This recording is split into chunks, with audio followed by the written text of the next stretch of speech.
Hello मेरे प्यारे प्यारे बच्चों, आज हम कहानी सुनेंगे एक शरारती लड़के की। चलिए चलते हैं अपनी कहानी की ओर। एक चरवाहे का लड़का बहुत शरारती था। वह पशुओं को चराने के लिए जंगल ले जाता था। एक दिन वह चिल्लाया, भेड़िया आया, भेड़िया आया। उसे बचाने के लिए सभी गांव वाले डर के मारे दौड़ पड़े। जब वे ढूंढने निकले तो वहां देखा तो कोई भेड़िया नहीं था। शरारती लड़का गांव वालों को परेशान होते देख जोर जोर से हंसने लगा था। बेचारे गांव वाले परेशान होकर वापस चले गए। अगले दिन फिर उसने वही काम किया।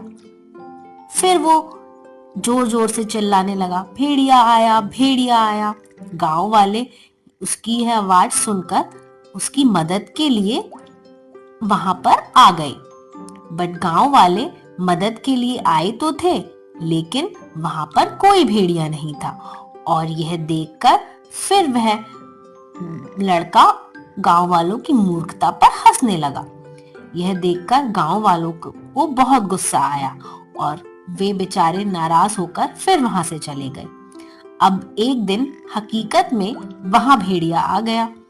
अब लड़के ने मदद के लिए बहुत शोर मचाया, चीखा, चिल्लाया, लेकिन अफसोस कोई भी गांव वाला उसे बचाने नहीं आया, क्योंकि उन्हें तो यही लग रहा था कि भेड़िया आया ही नहीं होगा।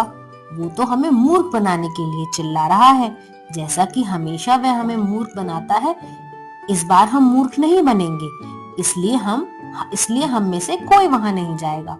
ऐसा सोचकर कोई भी गांव वाला उस लड़के के पास नहीं गया और अंततः भेड़िए ने लड़के को मार डाला और उस लड़के की मृत्यु हो गई। तो मेरे प्यारे बच्चों, हमें इस कहानी से शिक्षा मिलती है कि हमें हमेशा ऐसे नहीं करना चाहिए। हम अगर झूठ बोलते हैं, किसी को मूर्ख बनाते हैं, तो हम ही अंत में मूर्ख बन जाते हैं। इसलिए हमें कभी भी किसी को झूठ बोलकर परेशान नहीं करना चाहिए। हमें हमेशा सच बोलना चाहिए।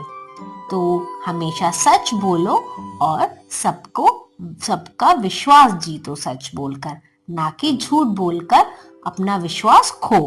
तो मेरे प्यारे बच्चों, इसी के साथ हम इस कहानी को यहीं विराम देते हैं और मिलेंगे एक नई कहानी के साथ। तब तक के लिए टाटा।